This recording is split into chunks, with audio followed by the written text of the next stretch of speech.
reads are a crucial part of almost every Pokemon battle, and a mistake that I used to make was I would focus too much on the result of my read when reviewing its quality.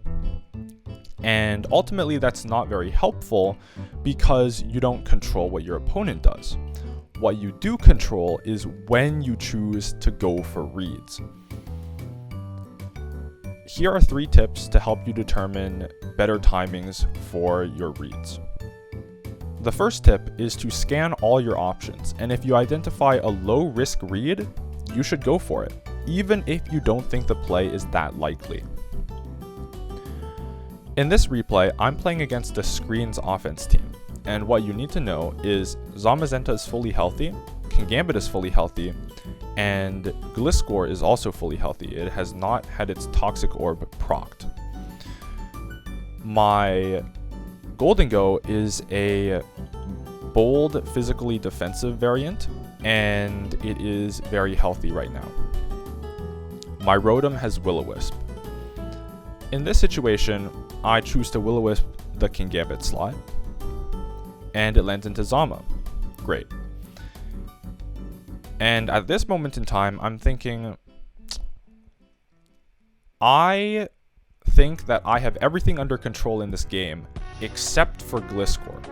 And then I ask myself, okay, is there any downside to Will-O-Wisping Zama a second time in order to try to catch the Gliscor switching in to proc its Toxic Orb? And I decide, no, there isn't. If the Zama sets up, I can go into Goldengo, because Body Press won't do anything. And if it attacks my Rotom, well, it's still pretty healthy, and I can still swap it into Gambit and get off my burn. So I decide to Will-O-Wisp again. And it doesn't work out. But absolutely nothing bad even happens as a result of that free turn. So by fishing, so to speak, for the chance that my opponent would bring in Gliscor, I increase my odds of winning slightly.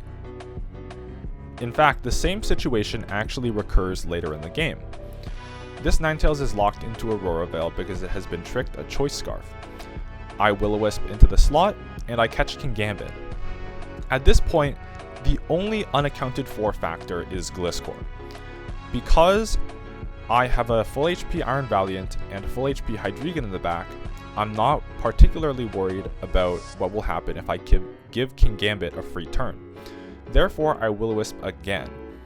And this time, the play actually works, and I catch the Gliscor, ending the game on the spot.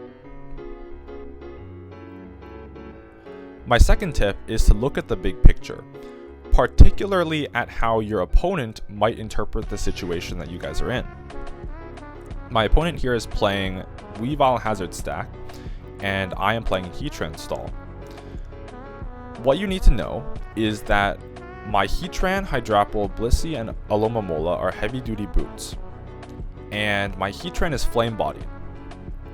My opponent relies on Weavile to knock off those heavy-duty boots so that hazards can start ticking up. In this situation, without that information, it might be easy to look at Hydrapple versus Weavile and say, I'm switching out. I've got to switch out, right? But the thing is, in this situation, Weavile is the sole progress maker on my opponent's team. And if it triple axles into Heatran, then things will go very, very poorly, because if Weavile gets burnt, it will no longer exert the offensive pressure required to knock off all the heavy-duty boots it needs to. My opponent essentially needs to get every turn between triple axle and knock off right. And if he triple axles at the wrong time, he will lose the game. Therefore, I make the call to stay in and use Fickle Beam. And as you can see, I am rewarded handsomely. Later on, the same situation repeats itself, but I make a mistake.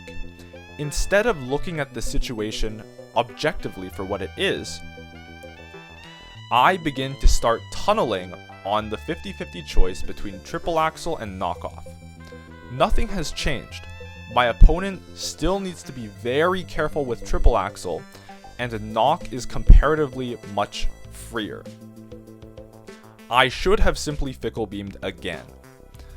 However, that's not the play that I choose to make.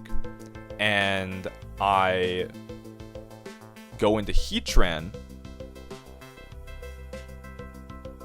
and I take a knockoff.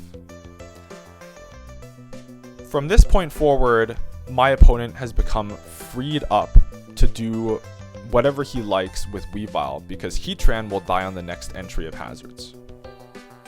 This leads nicely into my third and final tip, which is that you have to make your read in time.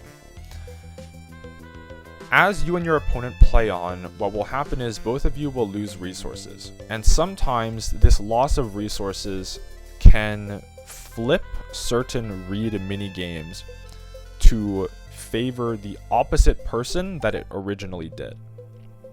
If you're on the losing end, you need to pay attention to how these exchanges might flip. And if you're on the winning end, you have to do the same and try to make your read before that can happen. Compare this situation on turn 40 to a few turns ago when Heatran was alive. When Heatran was alive, my opponent's best shot was to pray that I would not stay in with Hydrapple and knock.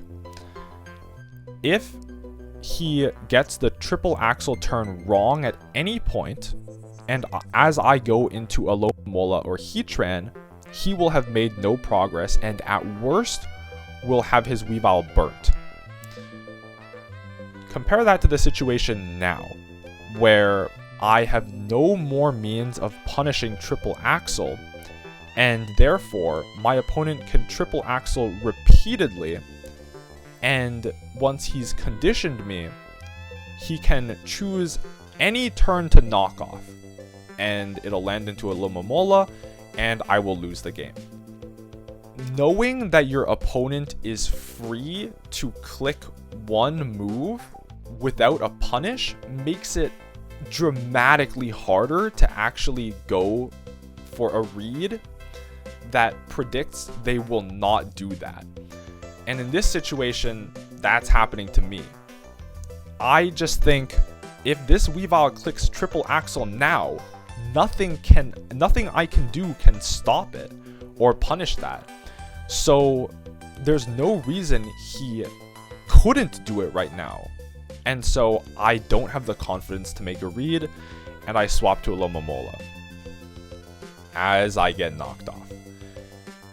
From this point forward, it's a simple matter of Gliscor setting up spikes on me, and eventually the triple axles are doing too much damage, and I capitulate. I hope those 3 tips were useful to you, and I hope you have a good day.